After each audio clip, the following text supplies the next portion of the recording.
हरिओम नमः शिवाय। हर हर महादेव। नमस्कार दोस्तों, स्वागत है आप सभी का हमारी यूट्यूब चैनल पावरफुल हिंदू धर्म में। आप सभी पर भगवान भोलेनाथ की कृपा सदा और सर्वदा बनी रहे। आज हम आप सभी को फाल्गुन मास में शिव महापुराण में कथा अध्याय 19 और 20 का श्रवण कराएंगे। आइए श्रवण कीजिए कथा अध्याय 19 का, जिसमें वर्णन है गुड़ निधि को कुबेर पद की प्राप्ति। श्री नारद जी ने प्रश्न किया कि हे ब्रह्म जी, अब आप मुझे यह बताइए कि गुड़ निधि जैसे महापापी मनुष्य को भगवान शिव द्वारा कुबेर पद क्यों और कैसे प्रदान किया गया। हे प्रभु, कृपा कर इस कथा को भी बताइए कि ब्रह्म जी बोले, नारद, देवलोक में सारे दिव्य भोगों का उपभोग तथा उमा महेश्वर का सेवन कर वह अगले जन्म में कलिंग के राजा अरिदम का पुत्र हुआ। उसका नाम था दम। बालक दम की भगवान शंकर में असीम भक्ति थी। वह सदैव शिव जी की सेवा में लगा रहता था। वह अन्य बालकों के साथ मिलकर शिव भजन करता हुआ युवा होने पर उसके पिता अरिदम की मृत्यु के पश्चात दम को राज सिंहासन पर बैठाया गया। राजा दम सब और शिव धर्म का प्रचार और प्रसार करने लगे। वे सभी शिवालयों में दीपदान करते थे। उनके जीवन में शिव जी में अन्यन भक्ति थी। उन्होंने अपने राज्य में रहने वाले सभी ग्राम अध्यक्षों को यह आज्ञा दी कि वह शिव मंदिर में दीपदान करना सबके लिए अनिवार्य है। अपने गांव के आसपास जितने शिवालय हैं वहाँ सदा दीप जलाना चाहिए। राजा दम ने आजीवन शिव धर्म का पालन किया। इस तरह वे बड़े धर्मात्मा कहलाए। उन्होंने शिवालय में बहुत से दीप जलवाए। इसके फलस्वरूप वे दीपों की प्रभा के आश्रय हो मृत्यु उपरांत अलगपुरी की स्वामी बने। हे ब्रह्मा जी ने बोले कि हे नारद, भगवान शिव को पूजन वह उपासना महाफल देने वाली है।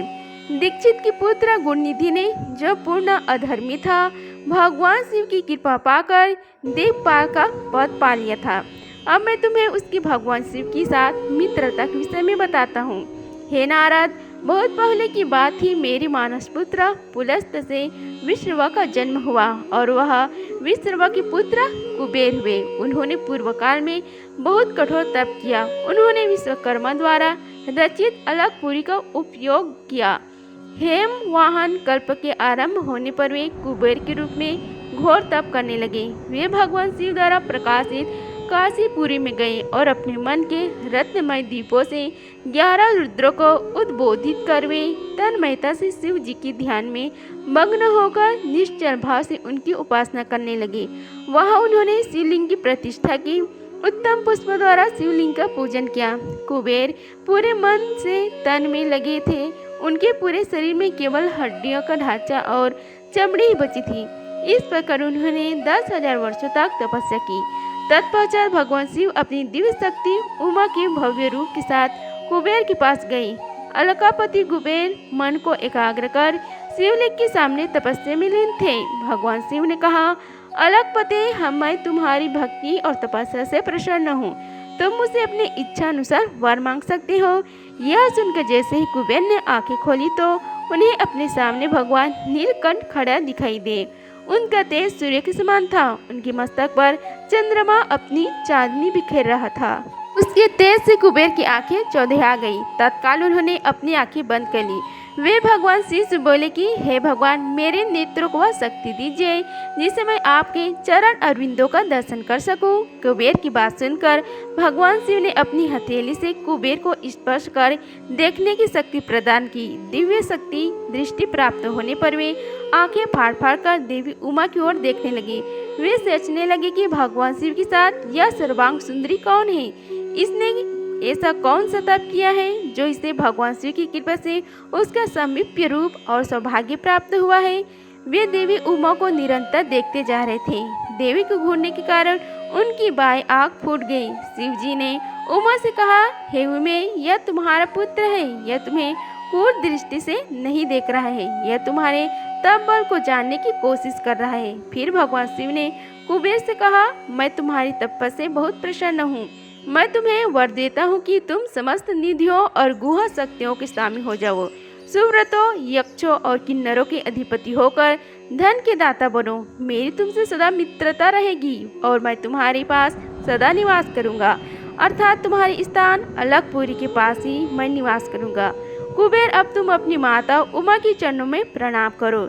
ये ही तुम्हारी माता है। ब्रह्म जी कहते हैं कि हे नारद, इस प्रकार भगवान शिव ने देवी से कहा कि हे देवी, यह आपके पुत्र के समान है, इस पर अपनी कृपा करो। यह सुनकर उमा देवी बोली, हे वत्स, तुम्हारे भगवान शिव में सदैव निर्मल भक्ति बने रहे। बाईं आँख फूट जाने पर तुम एक ही पिंगल नेत्र से युक्त रहो। महादेव जी ने जो वर तुम्हें प्रदान किए हैं वे सुलभ है। मेरे रूप से इसलिए कारण तुम कुबेर नाम से प्रसिद्ध होगे।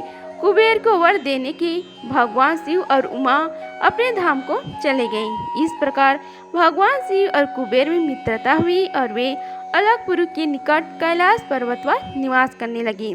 नारद जी ने कहा कि हे ब्रह्म जी, आप धन्य हैं, आपने मुझ पर कृपा कर मुझे इस अमृत कथा के बारे में बताया है। निश्चय ही शिव भक्ति दुखों को दूर कर समस्त सुख प्रदान करने वाले हैं। ब्रह्म जी बोले कि हे नारद मुनि, कुबेर की कैलाश पर्वत पर तप करने से वहां पर भगवान शिव का शुभ आगमन हुआ। कुबेर को वर देने वाले विश्वेश्वर शिव जब निधिपति होने का वर देकर अंत ध्यान हो गए, तब उनके मन में विचार आया कि मैं अपने रुद्र रूप में, जिसका जन्म ब्रह्म जी के ललाट से हुआ है और जो संहारक है, कैलाश पर्वत पर निवास करूंगा। शिव की इच्छा से कैलाश जाने की इच्छुक रुद्रदेव ने बड़े जोर जोर से अपना डमरू बजाना शुरू कर दिया। वह ध्वनि उत्साह बढ़ाने वाली थी। डमरू की ध्वनि तीनों लोकों में गूंज रही थी।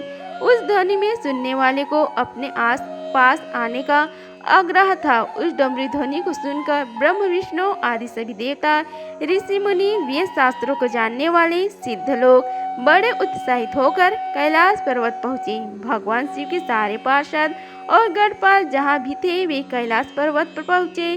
साथ ही असंख्य गढ़ों सहित अपने लाखों करोड़ों भयवनी भूत प्रेतों की सेना के साथ स्वयं शिव जी भी वहां पहुंचे। सभी गढ़पाल सहस्त्रों भुजाओं से युक्त थे। उनके मस्तक पर जटाएं थी।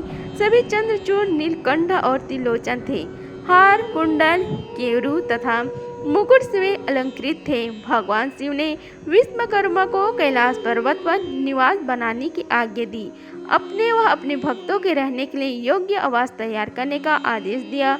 विश्वकर्मा ने आज्ञा पाते ही अनेकों प्रकार के सुंदर निवास स्थान वहां बना दिए। उत्तम मुहूर्त पर उन्होंने वहां प्रवेश किया। इस मधुर बेला पर सभी देवताओं, ऋषि मुनियों और सिद्धों सहित ब्रह्मा और विष्णु जी ने शिव व उमा का अभिषेक किया। विभिन्न प्रकार से उनकी पूजा अर्चना और स्तुति की। प्रभु की आरती उतारी।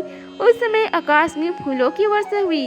इस समय चारों ओर भगवान शिव तथा देवी उमा की जय जयकार हो रही थी। सभी की स्तुति से प्रसन्न होकर भगवान सदाशिव ने उनकी इच्छा के अनुसार वरदान दिया तथा उन्हें अभीष्ट और मनवांछित वस्तुएं भेंट की। तत्पश्चात भगवान शंकर की आज्ञा लेकर सभी देवता अपने अपने निवास को चले गए। कुबेर भी भगवान शिव की आज्ञा पाकर अपने स्थान अलकापुरी को चले गए। तत्पश्चात भगवान शंभु वहां निवास करने लगे। वे योग साधना में लीन होकर ध्यान में मग्न रहते हुए कुछ समय तक वहां अकेले निवास करने के बाद उन्होंने दक्ष कन्या देवी सती को पत्नी रूप में प्राप्त कर लिया।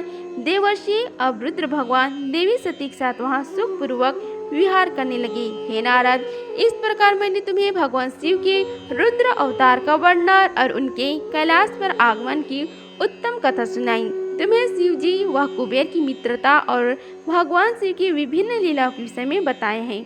उनकी भक्ति तीनों लोकों को सुख प्रदान करने वाली तथा मनवांछित फलों को देने वाली है। इस लोक में ही नहीं परलोक में भी सद्गति प्राप्त होती है।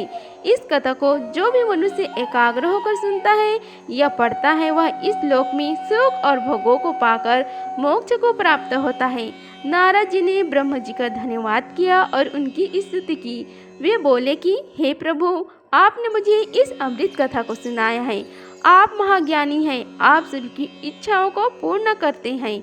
मैं आपका आभारी हूँ। शिव चरित्र जैसे श्रेष्ठ ज्ञान आपने मुझे दिया। हे प्रभु, मैं आपको बारंबार नमन करता हूँ। इस प्रकार शिव महापुराण में श्री रुद्र संहिता संपूर्ण हुआ। बोलो शिव शंकर पार्वती माता की जय।